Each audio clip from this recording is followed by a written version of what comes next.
욥기 35장 1절부터 8절입니다.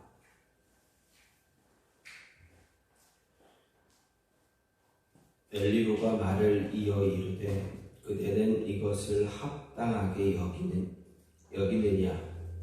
그대는 그대의 의가 하나님께로부터 왔다는 말이냐? 그대는 그것이 내게 무슨 소용이 있으며 범죄하지 않는 것이 내게 무슨 유익이 있겠느냐고 묻지만은 내가 그대와 함께하는 그대의 친구들에게 대답하리라. 그대는 하늘을 우러러보라. 그대보다 높이 뜬 구름을 바라보라. 그대가 범죄한들 하나님께 무슨 영향이 있겠으며 그대의 악행이 가득한들 하나님께 무슨 상관이 있겠으며 그대가 의로운들 하나님께 무엇을 드리겠으며 그대가 그대의 손에서 무엇을 받으시겠느냐? 그대의 악은 그대와 같은 사람에게나 있는 것이요 그대의 공의는 어떤 인생에게도 있느니라. 아멘. 오늘 말씀 욥기 35장 1절부터 8절 말씀입니다. 오늘 욥기 35장은 엘리후가 욥을 향해서 변론하는 이제 세 번째 변론에 관한 이야기입니다. 그 가운데서 오늘 말씀은 인간의 의의 상대적인 무가치성을 강조하고 자기를 주장하고 회개를 거부한 욥을 간접적으로 비판하는 그런 내용이 오늘 말씀에 있습니다. 이런 말씀을 한 두 부분으로 나눠 본다면 1절부터 4절에서는 유익이 무엇인고 범죄한 것보다 내게 유익이 무엇인고라고 한 욥의 말을 인용하면서 욥이 자기의 의를 하나님보다 더 내세웠다라고 이제 지적을 합니다. 그리고 5절부터 8절은 하나님 앞에서 인간의 의의 상대적인 무용성을 이야기합니다. 즉 욥이 범죄하거나 죄를 짓거나 의를 행하는 것이 하나님께는 아무런 영향도 미치지 못하고 그의 악은 그 자신에게만 해가 되고 그의 의는 인생이나 유익하게 된다고 말하면서 이제 욥이 자기 의를 주장하는 것이 실제적으로 무익한 일임을 이제 강조하면서 자기 의의 주장으로 회개를 거부하는 욥을 이제 비판하고 있는 것을 볼 수가 있습니다. 이런 오늘 말씀을 엘리후가 욥을 이렇게 욥이 자신이 의롭다라는 것, 죄가 없다라는 것에 대한 이야기를 간접적으로 비판하는 이 오늘 말씀을 보면서 엘리후가 이야기하는 이 이야기를 통해 토대로 보면서 생각할 수 있는 것은 우리는 하나님에 대해서 더 깊이 생각할 수 있어야 한다라는 것입니다. 5절 말씀을 보면 그대는 하늘을 우러러보라. 그대보다 높이 뜬 구름을 바라보라. 이렇게 말합니다. 하나님이 얼마나 높은 분인지 하나님이 어떤 분인지 다시 한번 이제 생각해 보라는 이야기입니다. 엘리후가 이 말을 한 의도와 상관없이 하나님에 대해서 깊이 생각할 수 있는 것이 바로 우리의 모습입니다. 즉 엘리후가 어떤 의도로 이 이야기를 했는지 관계없이 우리는 늘 하나님이 어떤 분인가라는 것을 생각해 볼 수 있어야 한다라는 말씀입니다. 하나님은 우리의 이성과 지식으로 다시 다 알 수 없는 그러한 분입니다. 그렇지만 우리는 하나님에 대해서 늘 깊이 생각할 수 있어야 합니다. 묵상할 수 있어야 합니다. 알 수 없는 분이기 때문에 우리는 더 깊이 하나님을 묵상할 수 있어야 합니다. 우리가 하나님에 대해 알 수 없다고 하나님에 대해서 생각하고 묵상하기를 포기할 것이 아니라 늘 적극적으로 하나님에 대해서 묵상하고 깊이 생각할 수 있어야 합니다. 그 묵상과 생각을 통해서 하나님은 우리에게 자신이 누구인가를 알려주시기 때문에 그렇습니다. 하나님은 아브라함에게 하늘의 별을 보라고 하시면서 내 자손이 이와 같을 것이다 라고 창세기에서 15장에서 말씀하셨습니다. 당시 자식 하나 없이 늙은 아브라함에게 하나님이 하늘의 별을 보게 하셨습니다. 그리고 아브라함의 후손이 하늘의 별과 같이 번성할 것이다 약속하십니다. 하나님은 아브라함에게 단순히 별 구경을 시켜주신 것이 아니다라는 이야기입니다. 그것을 한번 생각해 보라라는 이야기입니다. 말씀하셨습니다. 자식을 낳을 수 없는 상태의 아브라함에게 하나님이 어떤 존재인가, 하나님의 능력이 어떤 것인가 한번 깊이 생각해 보라는 이야기입니다.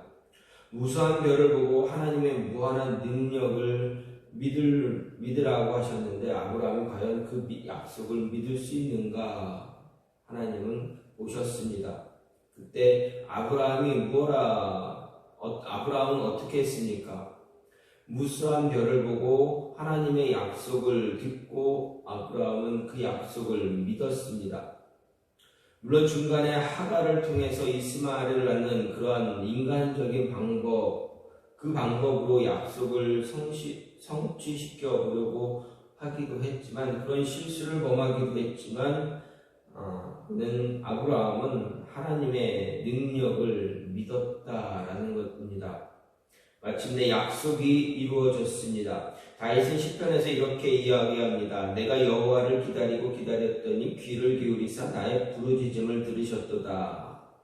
기가 막힐 웅덩이와 수렁에 빠져 있는 동안에도 다윗은 하나님을 기다리고 기다렸다라는 것입니다. 그랬더니 어떻게 합니까? 마침내 하나님께서 다윗의 부르짖음을 들으셨습니다. 다윗의 기도, 다윗의 외침을 들으셨습니다.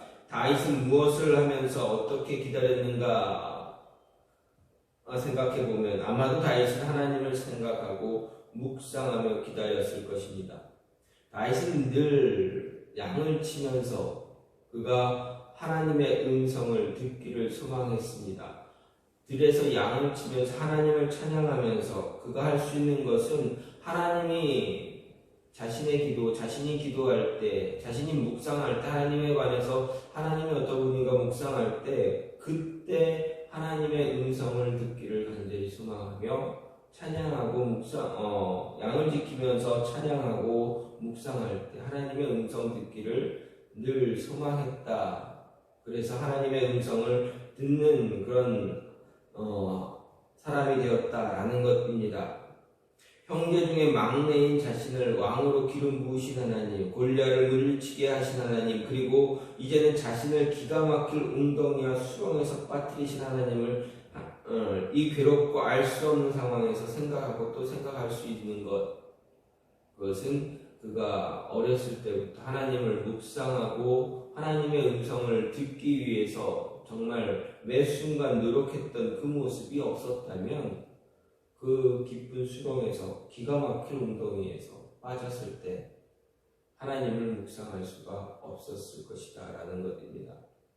하나님을 늘 묵상하는 모습이 우리 안에 있을 때, 우리 삶이 되어져 있을 때 우리는 어떤 힘듦과 어려움이 있을지라도 그 말씀 우리는 또다시 붙잡고 기다리며 하나님의 음성을 기다릴 수 있다라는 것입니다.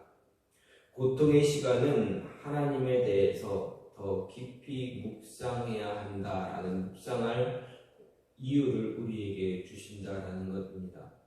힘들고 어려운 순간 내 마음이 고단하고 내 영혼이 힘들고 피폐해져 있을 때, 막막할 때, 답답할 때, 그 순간 성경은 우리에게 말해주기를 그때 하나님을 더 묵상하라라는 것입니다. 우리가 마음이 답답하고 힘든 상황이 오게 되면 가장 먼저 하는 것이 무엇입니까? 우리 주변에 있는 사람들에게 이야기하기를 원한다라는 것입니다. 내 마음, 내 심정을 좀 들어달라 이야기합니다. 그리고 그것이 지나가면 그 순간이 지나가면 어떻습니까?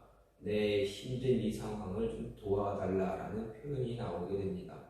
하지만 성경은 우리에게 이야기하기를 그때 더 하나님을 바라보라. 바라볼 수 없을 때, 바라보기 힘들 때, 마음이 힘들 때 하나님을 바라보라라는 것입니다. 땅의 것을 생각하지 말고 하늘의 것을 생각하며 하늘을 바라보며 하나님의 뜻이 어디에 있는가, 하나님이 나에게 지금 무엇을 이야기하기를 원하시는가를 생각하라라는 것이 성경의 이야기입니다. 따라서 우리는 늘 매 순간순간 우리가 힘들지 않던, 내 마음이 괴롭던 아니면 내 마음이 기쁘던 관계없이 매 순간 하나님을 묵상하는 그 모습을 가져야 한다라는 이야기입니다. 또 한 가지는 우리의 행위는 하나님께 아무런 영향도 줄 수 없다라는 것입니다. 6절 말씀에서 6절에서 엘리후는 사람이 죄를 지었다 한들 하나님께 무슨 영향이 있겠느냐, 죄가 아무리 큰들 하나님께 무슨 관계가 있겠느냐 이렇게 말합니다. 그리고 또 이어서 7절에서는 인간이 의로운 일을 한다고 해도 그것은 하나님께 아무런 유익이 되지 않는다 이런 이야기를 하고 있습니다. 이것은 분명한 사실입니다. 하나님은 우리의 죄에도 어려움에도 어느 것에 의해서도 영향을 받는 분이 아니시다라는 것입니다. 아무리 많은 죄를 지어도 하나님께 영향이 되지 않습니다. 영향을 주지 않습니다. 우리가 아무리 의로운 일을 행한다 할지라도 하나님께 어떤 영향을 줄 수 있는 것이 하나도 없습니다. 하나님은 오직 홀로 계시고 그 존귀와 영광이 무한하신 분입니다. 따라서 우리가 어떤 죄를 범하더라도 하나님께 전혀 영향을 줄 수 없다는 말씀입니다.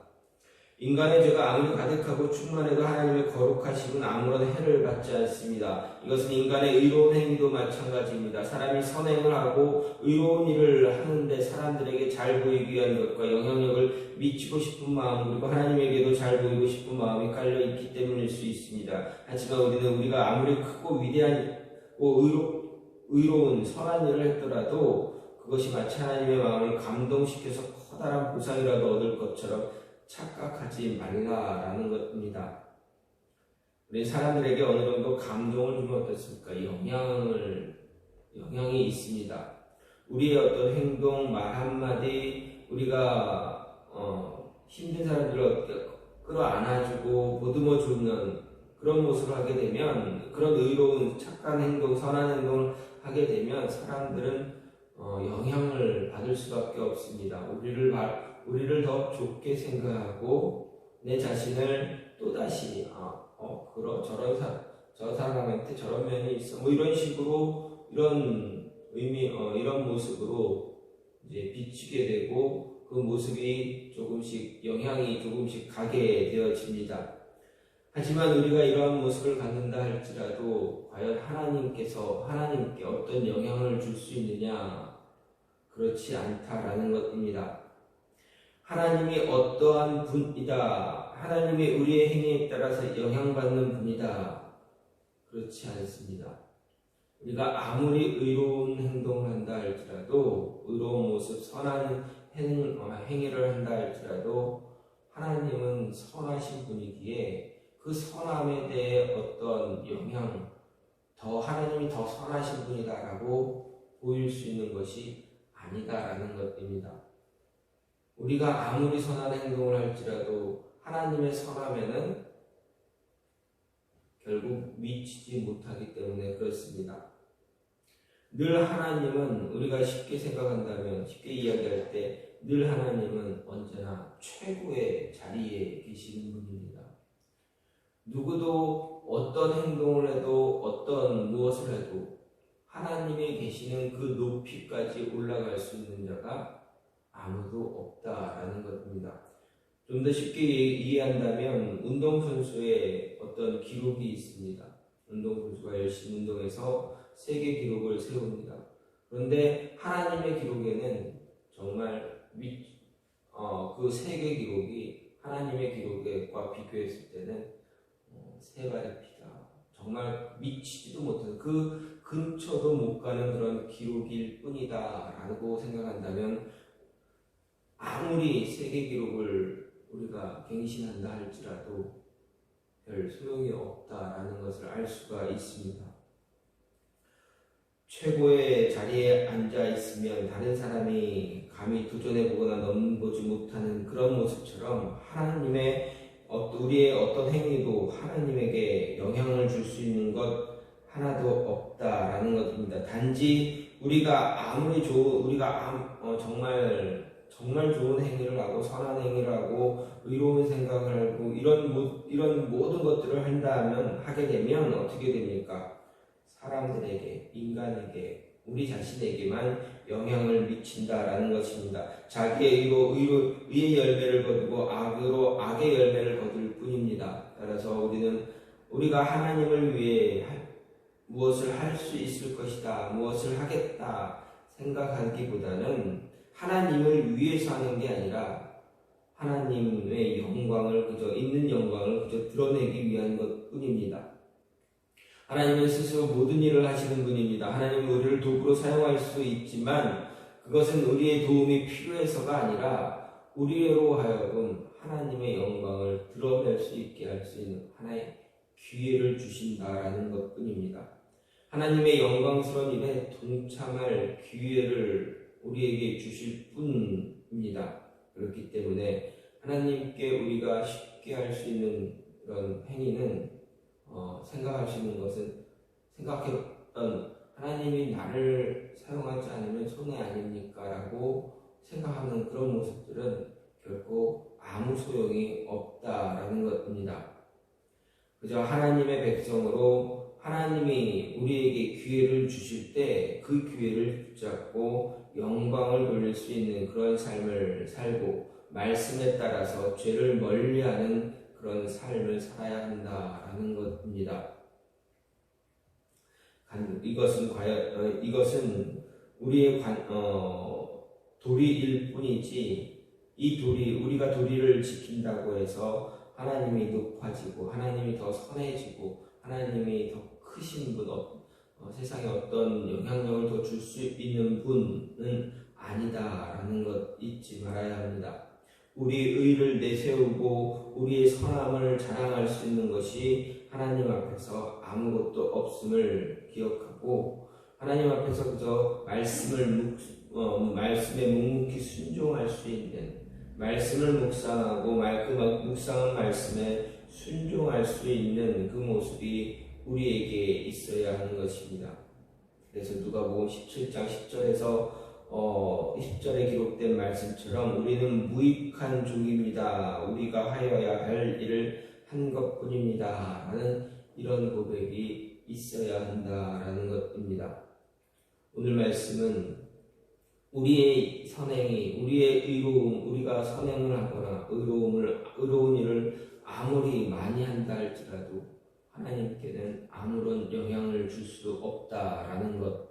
따라서 우리는 그저 하나님의 말씀을 묵상하고 하나님이 어떤 분인가를 더 많이 생각하고 묵상함으로 인해서 하나님이 우리에게 주시는 그 기회를 잘 붙잡고 그 기회를 통해서 하나님의 영광을 드러내려고 하는 영광스러운 일에 참여할 수 있는 그 모습에 더욱더 열심을 낼 수 있어야 한다라는 것입니다. 의로운 모습을 보이려고 애쓰는 것이 아니라 늘 동일한 모습에서 변치 않는 그 모습에서 하나님의 말씀, 하나님을 더 많이 알아가는 그 순간을 통해서 하나님께서 주시는 그 기회에 잘 참여하면서 하나님의 영광에 참여할 수 있는 그런 모습을 갖고 그 모습에서 기뻐할 수 있는 모습이 있어야 한다. 오늘 하루도 우리에게 주신 그 영광스러운 그 기회에 잘 참여함으로 인해서 기뻐할 수 있는 모습, 하나님께 감사할 수 있는 그 모습이 저와 여러분 안에 더 가득하기를 간절히 소망합니다.